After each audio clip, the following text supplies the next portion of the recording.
Itong abogado ko. Tekla, ano daw ang ibig sabihin ng conclusion? Tanungin sa kanya. Yan. Yan, Tekla, Tekla. Sa inyo. O anong, tingla, ano daw? Ano po Hindi, tanong? anong tanong nyo? Anong ibig sabihin ng conclusion at saka opinion? Ano daw ang ibig sabihin ng conclusion?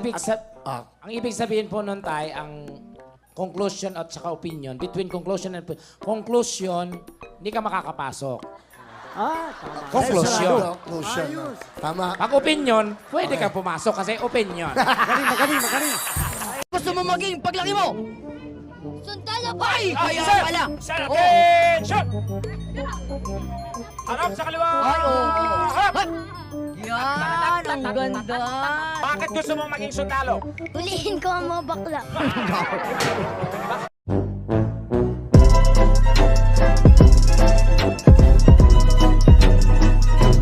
Pick up lines yun. Bawat galaw, pick up lines. Talaga? Oo. One time nga, nag-date kami. Anong date? Buong buhay ko ngayon ako nakarinig ng salitang date. Ano yung date? Lumabas kami. So yun ang pronunciation mo, date. Kasama namin yung tita niya, Saan ka tita niya? si Judith. Anong Judith? Mo alam? Ano yun? Paglagpas ka na sa bayaran mo, Judith mo na yun.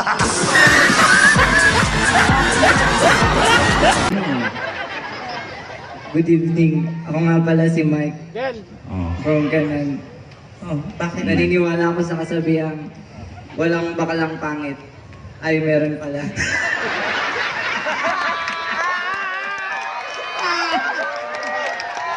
Pangit man ako sa iyong paningin. Ano? Ganon din ang aking tingin. Bakit di mo subukang manalamin? Baka ikaw din. Tekla, May pick-up line pa? Pick-up line. yellow ka ba? Yeah, ang ganda yan. Yellow ba ako? Bakit? Ang sarap mong ipukpok sa pader. Kanina pader ako. Gusto mong ihian. Ngayon naman yellow, ihampas sa pader. Yellow ka ba? Bakit? Gusto mo ice picking kita?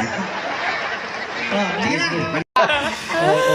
Tekla, kung meron kang ipapabago sa mukha mo, anong parte to? Siyempre, wala na.